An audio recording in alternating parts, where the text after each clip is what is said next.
Vous connaissez cette idée réconfortante que tout le monde se fait de la mort? Cette histoire selon laquelle, lorsque vous mourrez, votre âme flotte simplement vers une magnifique lumière blanche. Vous y trouvez vos proches décédés qui vous attendent avec des embrassades chaleureuses pour enfin reposer en paix éternelle ou rejoindre un paradis merveilleux. Eh bien, je dois vous dire quelque chose. Elena Blavatsky a passé des décennies plongée dans les textes occultes les plus anciens de l'humanité. Elle a conversé avec des maîtres tibétains, étudié des manuscrits auxquels la majorité des gens n'aura jamais accès, et elle a découvert quelque chose qui va détruire complètement ce fantasme spirituel qu'on vous vend depuis l'enfance. Il existe une hiérarchie d'entités opérant dans les plans intermédiaires entre la vie et la mort. Ces forces, que les anciens gnostiques appelaient les archontes, elles sont là à attendre votre mort pour vous capturer, vous fragmenter et vous recycler dans ce système de réincarnation forcée qui maintient l'humanité prisonnière depuis des millénaires. Ce que je vais vous révéler aujourd'hui n'est pas une énième théorie du complot ésotérique d'Internet. Ce sont des enseignements directs que Blavatsky a laissés coder dans la doctrine secrète sur les mécanismes réels de manipulation de la conscience au moment le plus vulnérable de votre existence. Celui où vous quittez votre corps physique et entrez dans les plans astraux sans aucune protection. Elle a révélé exactement comment ces entités opèrent, expliqué pourquoi elles ont désespérément besoin de votre énergie et, surtout, a documenté ce qu'elles font des fragments de votre âme avant de vous repousser vers une nouvelle incarnation programmée.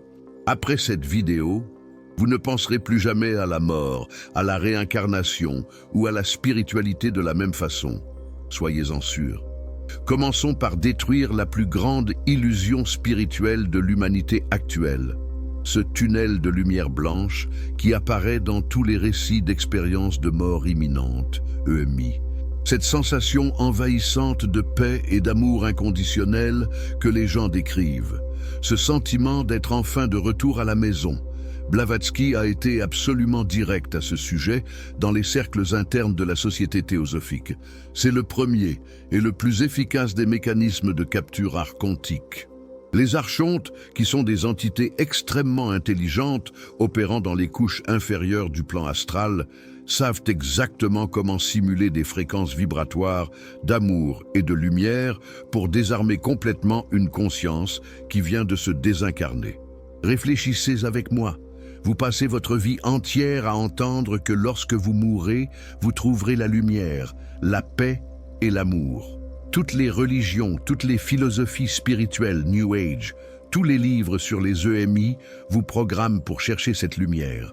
Puis vous mourrez.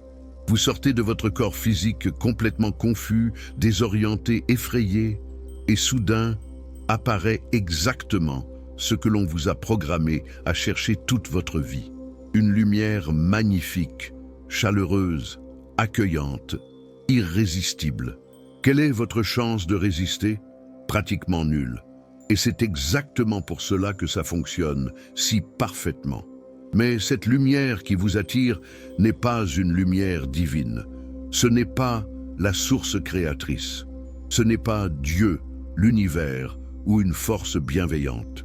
Blavatsky a expliqué qu'il s'agit d'un champ magnétique artificiel de contention créé par les archontes dans les plans inférieurs de l'astral. C'est littéralement un piège de lumière. Lorsque vous vous dirigez vers elles, vous entrez volontairement dans leur système de traitement.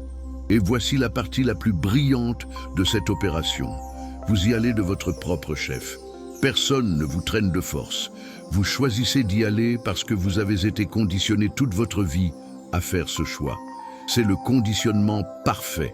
Les religions, les films, les livres spirituels. Tout a travaillé pendant des décennies à vous programmer pour qu'au moment de la mort, vous fassiez exactement ce dont les archontes ont besoin, suivre leur lumière et entrer dans le système de recyclage. Maintenant vient la partie qui est vraiment terrifiante. Au moment où vous entrez dans cette lumière, la première chose qui se produit est la séparation forcée entre votre corps mental supérieur et inférieur. Blavatsky est très spécifique à ce sujet. Elle a expliqué que les êtres humains possèdent de multiples corps subtils et que les archontes ont développé une technologie énergétique pour littéralement trancher la connexion entre votre conscience supérieure, qui porte toutes vos mémoires de vie passée et votre connaissance accumulée, et votre conscience inférieure, qui est celle qu'ils vont traiter et recycler. Cette séparation induit un état d'amnésie profonde et dévastatrice. Vous oubliez immédiatement la vie que vous venez de vivre. Les détails commencent à disparaître en quelques secondes. Mais ce n'est pas tout.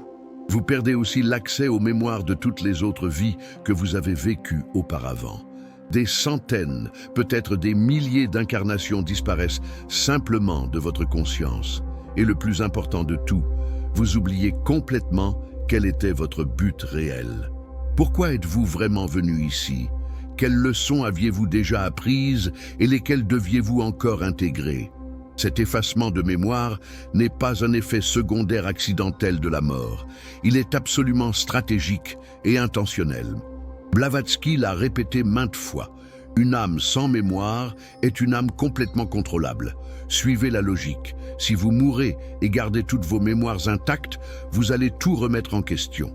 Vous allez regarder les entités qui apparaissent et demander qui elles sont réellement, de quelle autorité elles se prévalent et pourquoi vous devriez leur faire confiance. Vous auriez des références d'autres vies pour comparer, vous reconnaîtriez des schémas, vous percevriez quand on essaie de vous tromper. Mais si vous mourrez et perdez instantanément toute votre mémoire, vous êtes réduit à un état de conscience infantile, confus, effrayé, désespéré d'avoir une direction.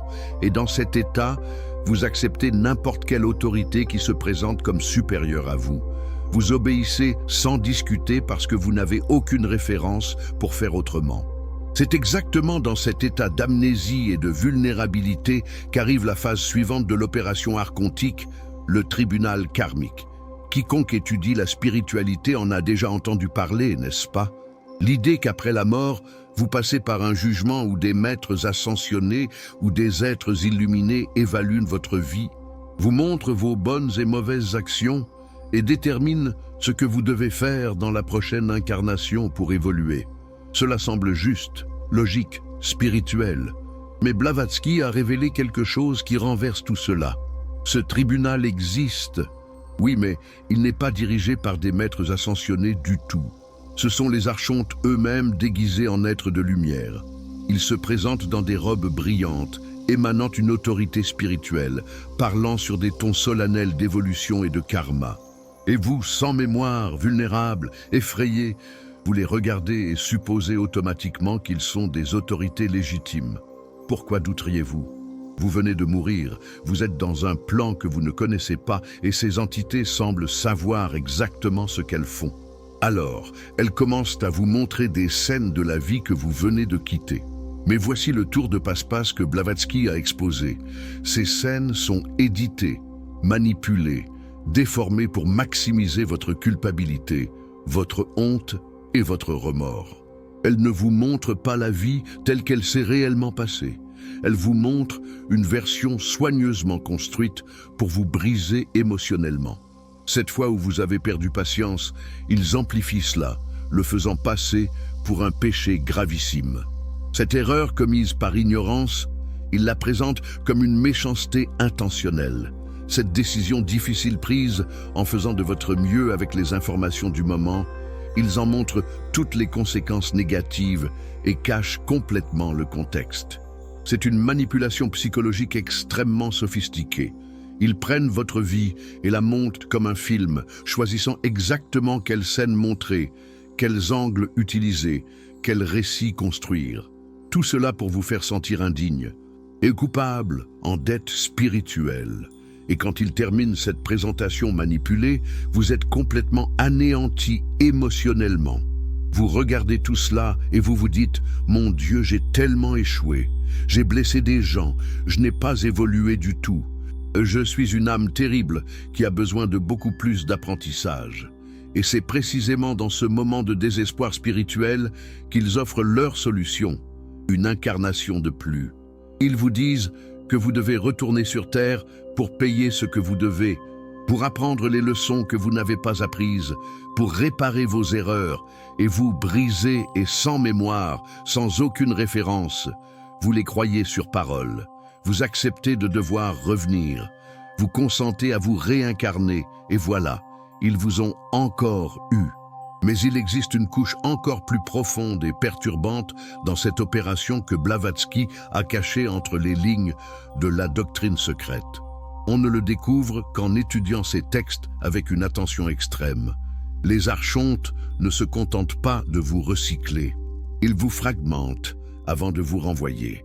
Ils arrachent littéralement des morceaux de votre conscience, de votre essence, de votre âme, et stockent ces fragments dans différentes dimensions de l'astral inférieur. Ce n'est pas une métaphore, c'est un processus énergétique réel qui arrive à presque tout être humain qui meurt et passe par le système archontique. Pourquoi font-ils cela? Quel est le but de fragmenter les âmes? La réponse est absolument géniale de leur point de vue.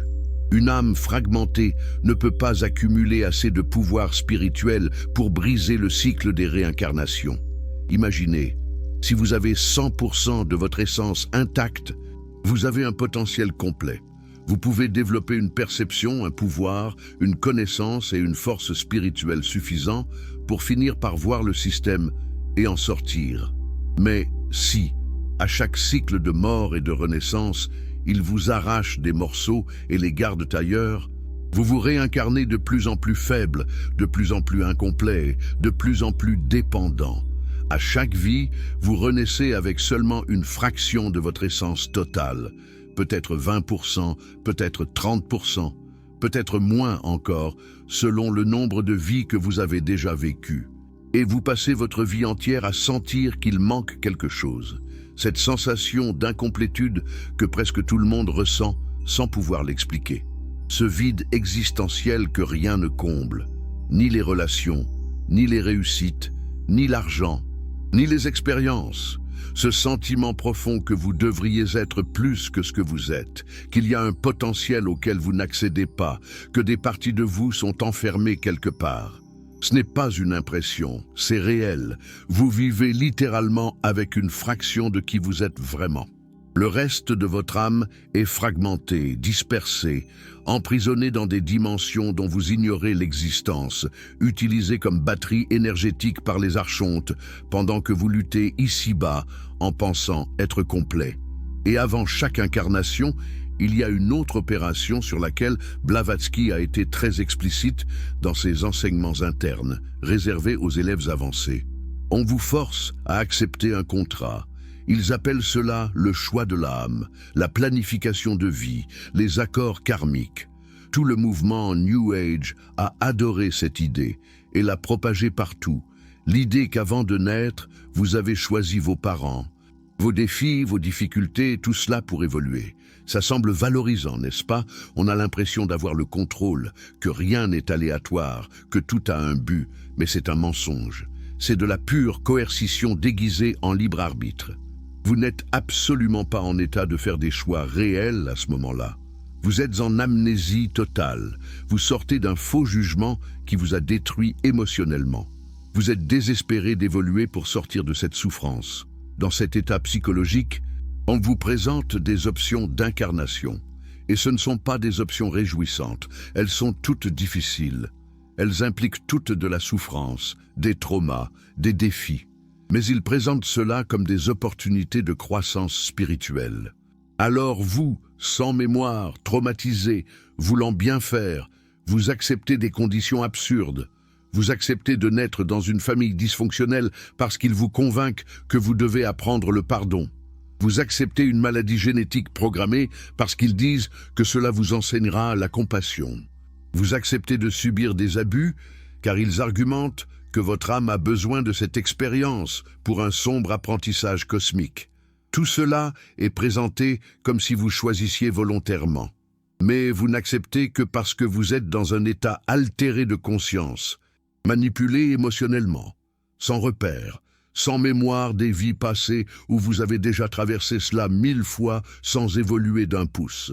C'est le même tour répété à l'infini, et ça marche parce que vous oubliez tout en naissant. Vous arrivez dans cette vie sans vous souvenir avoir consenti à quoi que ce soit. Vous vivez la souffrance comme quelque chose d'aléatoire ou une punition. Et vous passez votre vie à essayer de comprendre ce que vous avez fait pour mériter cela. Maintenant, connectons cela avec quelque chose qui crève les yeux, mais à quoi personne ne pense.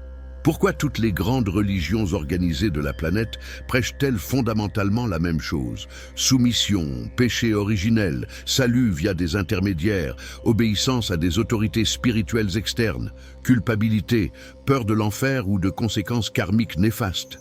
Pourquoi le christianisme, l'islam, le judaïsme, l'hindouisme, le bouddhisme institutionnel ont-ils tous ces structures de contrôle intégrées? Blavatsky a répondu clairement: parce que les religions organisées ont été créées ou cooptées par les archontes eux-mêmes comme des extensions du système de capture qui opère après la mort. Elles fonctionnent comme des agents archontiques, ici, sur le plan physique, vous programmant dès l'enfance à avoir exactement les croyances qui vous rendront plus facilement contrôlables à votre mort. Pensez-y, dès le plus jeune âge, si vous naissez dans une famille religieuse, on vous enseigne que vous êtes pécheur par nature, né sale, imparfait, débiteur. Cela plante déjà la graine de culpabilité et d'indignité que les archontes utiliseront contre vous au tribunal post-mortem. Puis, on vous enseigne que vous avez besoin d'un sauveur, d'un intermédiaire, d'un gourou, d'un prêtre pour vous connecter au divin. Cela vous entraîne à chercher une autorité externe au lieu de faire confiance à votre propre pouvoir intérieur. On vous dit que si vous n'obéissez pas, vous irez en enfer ou dans des cycles de réincarnation terribles. Cela vous entraîne à craindre les conséquences et à obéir sans discuter. On vous dit qu'à la mort, il faut chercher la lumière, faire confiance aux êtres qui apparaissent, suivre les instructions. Cela vous prépare exactement à tomber dans le piège archontique sans aucune résistance. C'est un lavage de cerveau dimensionnel. Les religions Wushangxian programment pendant des décennies pour qu'au moment crucial, vous fassiez automatiquement tout ce que les archontes attendent de vous. Et le plus brillant, vous pensez être spirituel, obéissant à Dieu, alors que vous ne faites que suivre un script planté dans votre esprit depuis l'enfance. Blavatsky l'a vu avec une clarté absolue.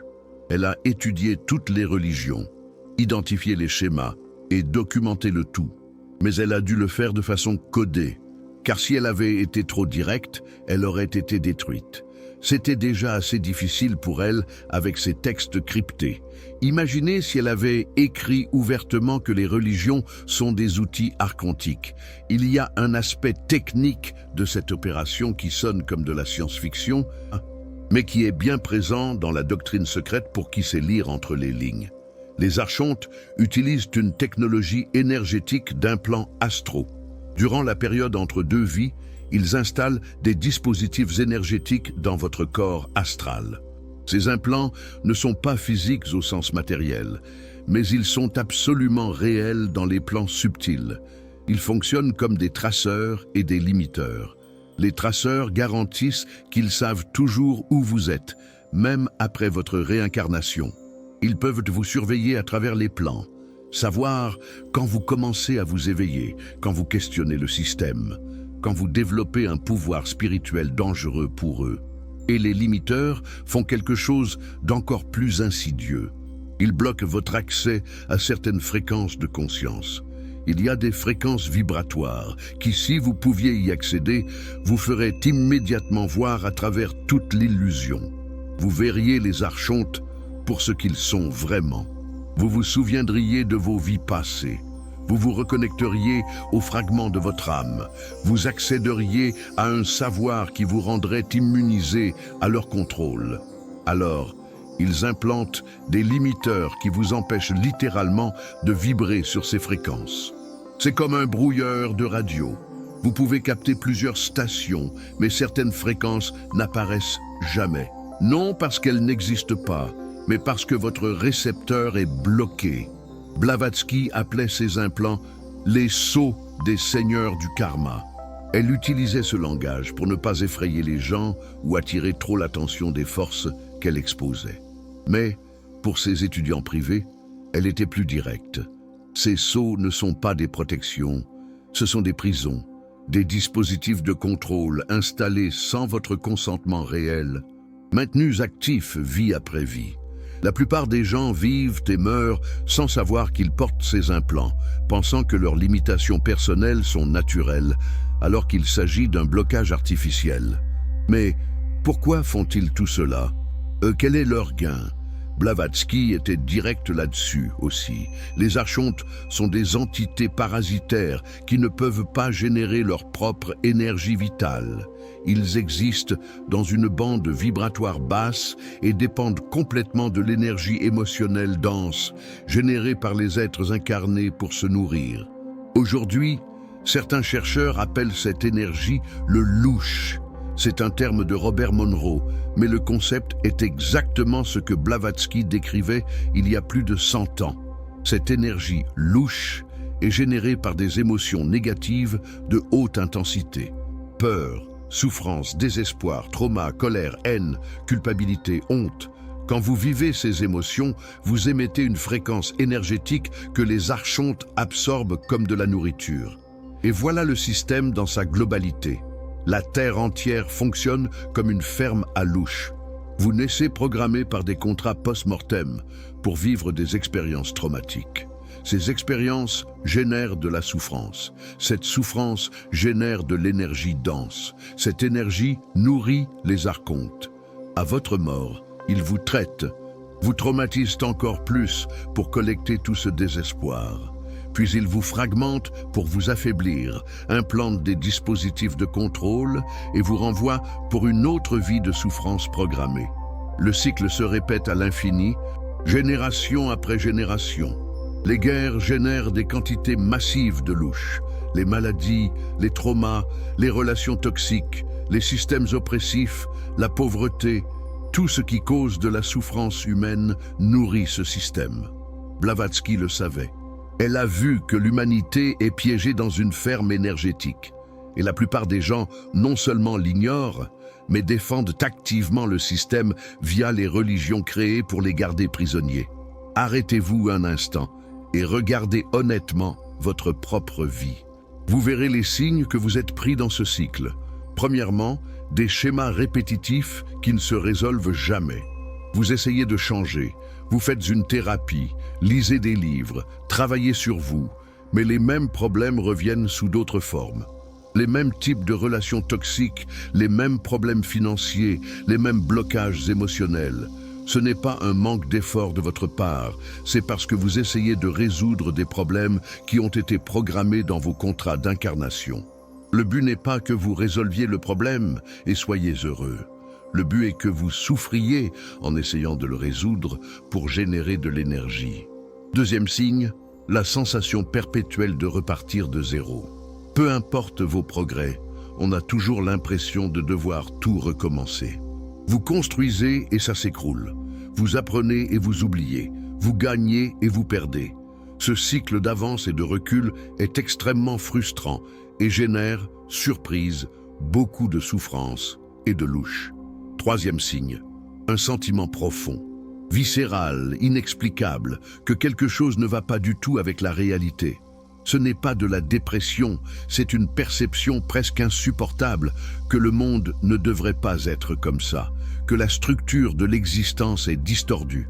Blavatsky enseignait que ce sentiment est votre conscience supérieure qui tente de vous alerter que vous êtes dans une prison. Quatrième signe, la fragmentation.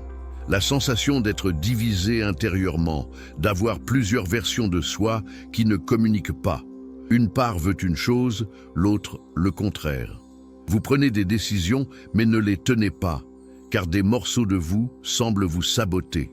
Ce n'est pas juste un conflit psychologique, c'est le symptôme réel de la fragmentation de l'âme. Vous opérez avec une fraction de votre essence. Si vous vous reconnaissez dans ces signes, j'ai une bonne et une mauvaise nouvelle. La mauvaise est que oui, vous êtes probablement pris dans le cycle, comme presque tout le monde. La bonne est que vous regardez cette vidéo, ce qui signifie qu'une partie de vous commence à s'éveiller au système. Et c'est ici qu'on arrive à la partie la plus importante de l'enseignement de Blavatsky. Elle n'a pas seulement documenté le problème, elle a caché dans ses textes le plan exact pour en sortir. Et quand je dis caché, c'est très bien caché. Vous ne le trouverez pas en lisant la doctrine secrète de façon décontractée. Il faut étudier, corréler, comprendre le langage codé et être dans un état de conscience permettant de reconnaître la vérité sous le symbolisme du 19e siècle.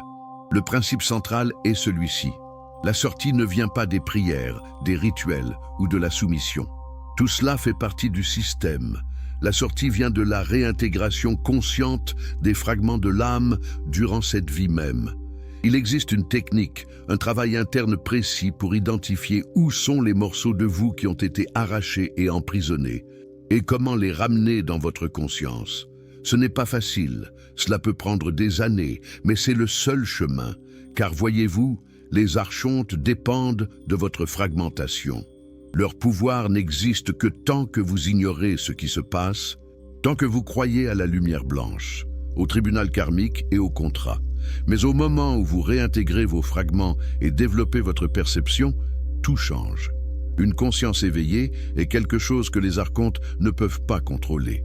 Vous ne tombez plus dans leurs illusions, vous voyez à travers leurs simulations, vous reconnaissez quand ils manipulent vos émotions, vous percevez les implants et pouvez les retirer, vous identifiez les faux contrats et les refusez. Et surtout, quand vous mourrez avec une âme réintégrée et une conscience éveillée, la transition est totalement différente. La lumière blanche apparaîtra toujours, mais vous la reconnaîtrez pour ce qu'elle est. Vous ne serez pas attiré car vous vibrerez sur une fréquence plus haute que celle du piège. Le faux tribunal tentera de vous juger, mais vous regarderez ces entités et verrez à travers leur déguisement. Vous verrez la vraie forme des archontes et ils sauront que vous savez. À ce moment-là, ils n'ont plus aucun pouvoir. Les contrats vous seront proposés, mais en pleine conscience, avec votre mémoire intacte, vous refuserez simplement. Vous traverserez le système archontique comme s'il n'existait pas, car pour une conscience éveillée et complète, il n'a aucune emprise réelle. Leur pouvoir dépend de votre inconscience, de votre fragmentation et de votre peur. Dès que vous vous réveillez complètement, vous devenez invisible pour eux. Vous opérez sur une fréquence qu'ils ne peuvent pas atteindre et vous sortez enfin de la roue. Non pas parce que vous avez complété une évolution karmique qu'ils ont inventée, mais parce que vous avez récupéré assez de pouvoir pour simplement partir. C'est ce que Blavatsky essayait de nous dire. C'est ce que les enseignements occultes réels ont toujours transmis. Et c'est ce que les religions et la spiritualité commerciale travaillent inlassablement à vous cacher.